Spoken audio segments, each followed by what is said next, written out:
Hello, my name is Priwen and welcome to the channel. First of all, I want to say thank you. My first video already has close to 4,000 views and I'm just astonished. I cannot believe I got that much support, let alone my first video.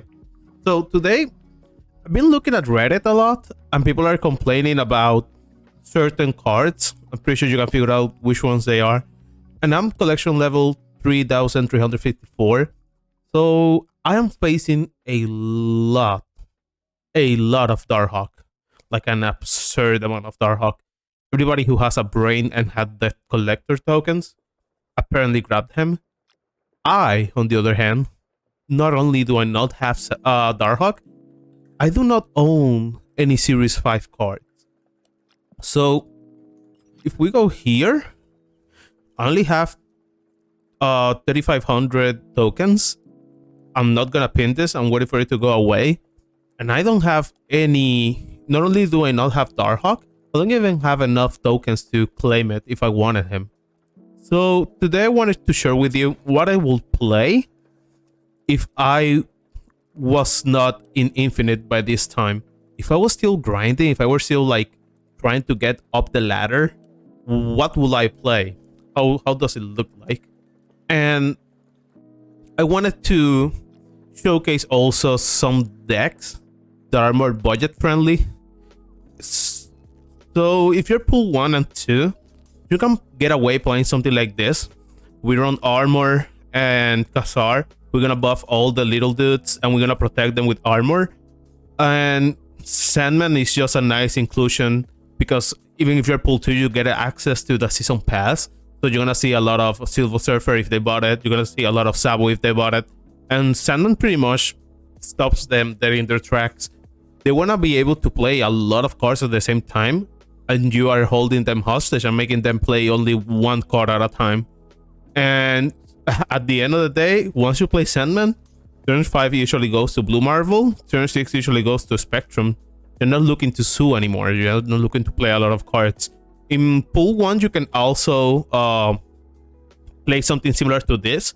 In pool 1, you wouldn't need armor because in pool 1, you don't have Killmonger to worry about.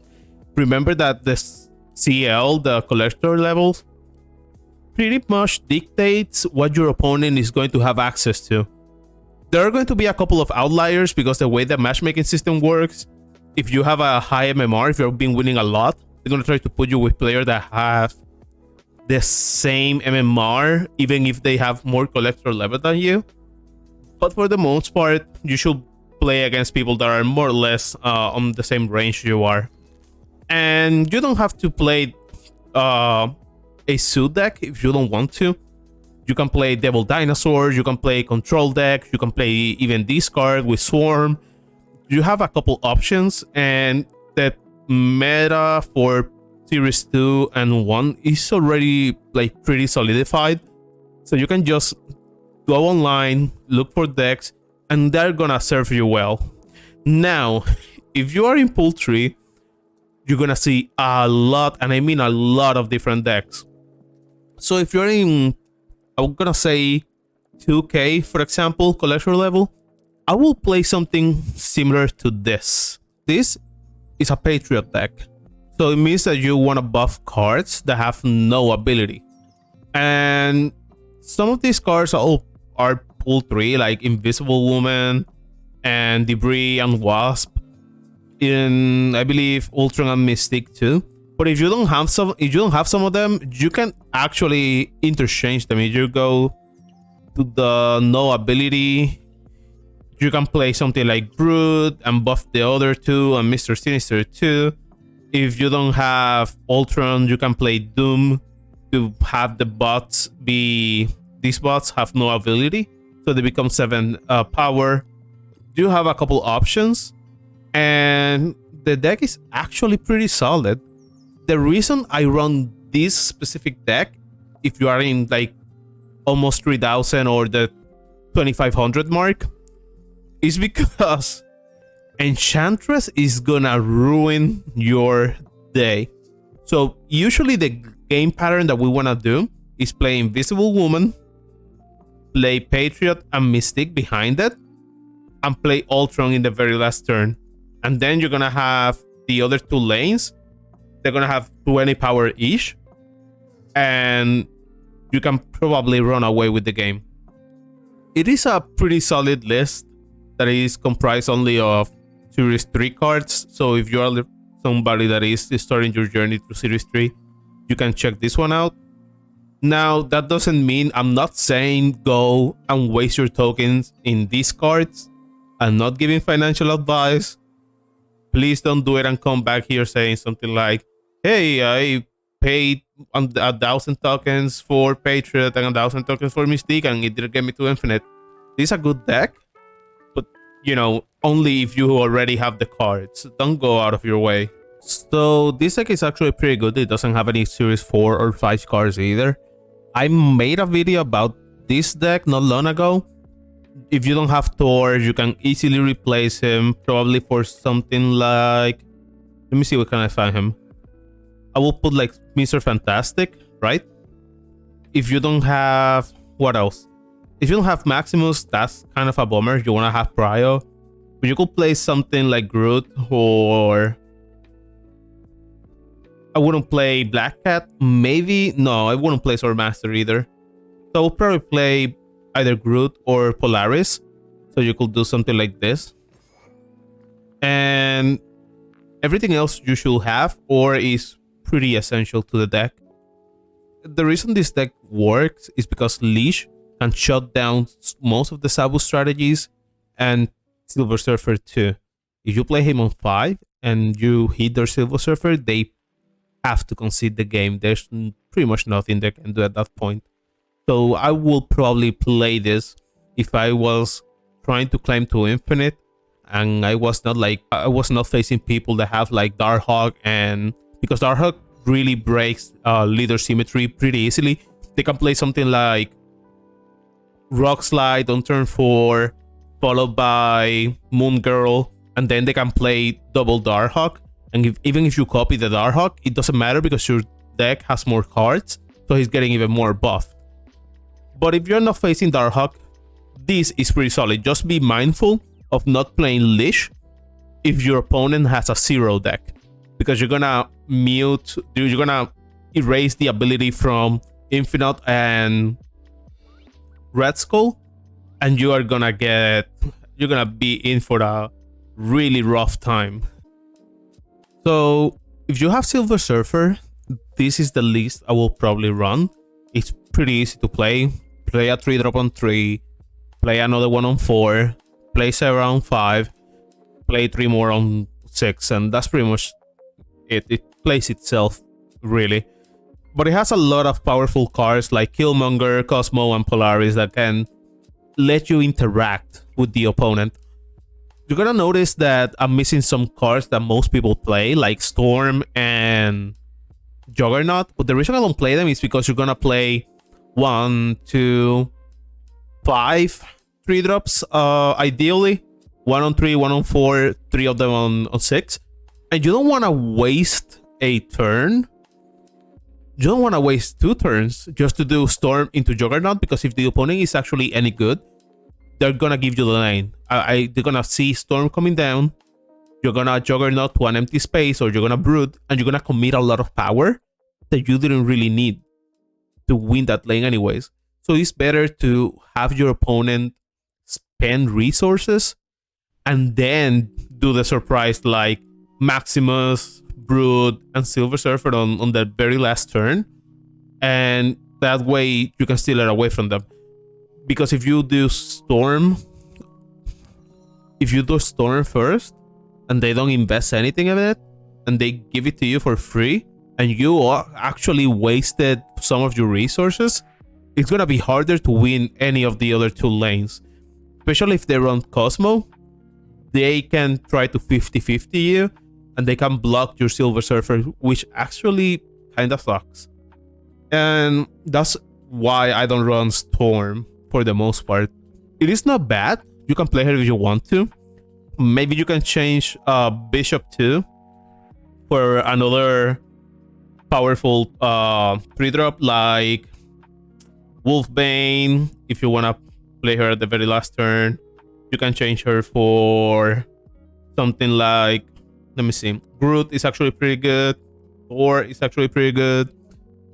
And another thing you could do in this deck is play Rogue. So if you're facing a lot of Sabu decks, she's gonna do you good. If you're facing a lot of, what's his name? It's not as good against Patriot, but again, she can do some good in there. And there are some decks that you can, like, even Darkhawk actually. The Darkhawk deck doesn't run a lot of ongoing. Sabu and Darkhawk, and that's pretty much it. So if you can steal Darkhawk's ability, he's pretty much done. So she's a good substitution if you want to, but I'm pretty sure this deck, this list, will do some, will pretty much be my preferred way to play Silver Surfer at the moment. Another flavor of Silver Surfer that you can play, the one that I already made a video on, is the Lockjaw Silver Surfer one. It is pretty good too because it lets you get to Silver Surfer if he happens to be in the bottom 3 cards and you didn't draw him.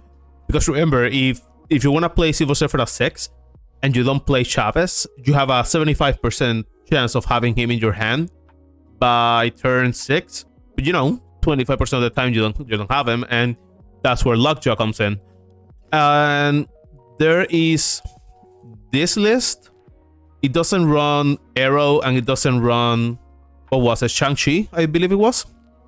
Yeah, it doesn't run Shang-Chi in favor of running Sera. And it is actually pretty decent. I tested it for a little bit and I quite liked it. The reason we still run Sabu is because we can have the Absorbing Man cost 2, even if we don't draw Sera, and do Silver Surfer into Absorbing Man and push a lot of power. And I don't know if this one is better or if the other one is better, but they are pretty solid. If you have Sabu, this is the deck that I will play. Sandman is outstanding against Silver Surfer and other Sabu decks, and it just shuts them down so bad. Some people have asked me, like, if you don't have Red Skull, what can you put in his place? Giganto is a good card in this deck because for the most part, Red Skull is gonna be discard fodder for Dracula. Another card you could play probably and get away with it is something like Destroyer, but there are some locations that can screw you over, like Sakar. If it takes your Destroyer and pulls it down, it can do some damage. Also, Dr. Octopus is really awful if he pulls down your Destroyer, so I wouldn't do it.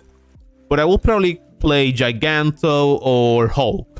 Those are the two cards that are like big statted, and in a pinch you can even play by themselves. Another one that people ask me about is Omega Red. If you don't have it, just throw another 4-drop. It's gonna be fun. Something like White Queen or Crossbones.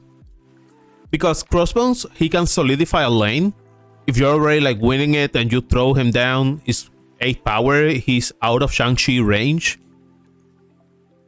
So that's pretty good. But also, if you have it in your hand, Dracula can discard it and take his power. And, you know, it's not ideal, but it is not horrible either. Another card that you can play on 4 if you don't have Omega Red will be Jessica Jones. So, since we have America Chavez in the deck, it means that you cannot draw Jessica Jones on 6. So she's not gonna be like dead weight to your Dracula. And if you draw her on 5, you just place her down, and on the next turn she becomes a 4/8 and you're good to go. This is another flavor of Sabu and Dracula that has been going around. I believe it is better than the other one against certain decks. Like, for example, against Shuri and Darkhawk, maybe. But I like the other one way more against Silver Surfer, and I have seen a lot of Silver Surfer decks. But against decks like Darkhawk, for example, you can either Shang-Chi or Enchantress the Darkhawk, and they're gonna be in for a rough time. Even if they try to hide the Darkhawk under the armor, on turn 6 you can do Enchantress and take away both, or you can do Enchantress into Shang-Chi if they have like a Taskmaster with 15 power or whatever behind the armor. So you can armor away, take the armor away with Enchantress first and then Shang-Chi, because they're gonna be discounted by Sabu. And this deck is actually rather decent. I might make a video on it later. I haven't played it enough to say like this is the definitive list. I still like the Sandman list a little bit more, but it is pretty good. So that's it. Those are the decks that I will play if I hadn't reached Infinite yet. Thank you for making it to the end of the video. Leave a like and a comment if you enjoyed the content. It really goes a long way towards making the algorithm happy, and we'll appreciate it a lot. Have a nice one, and I'll see you next time.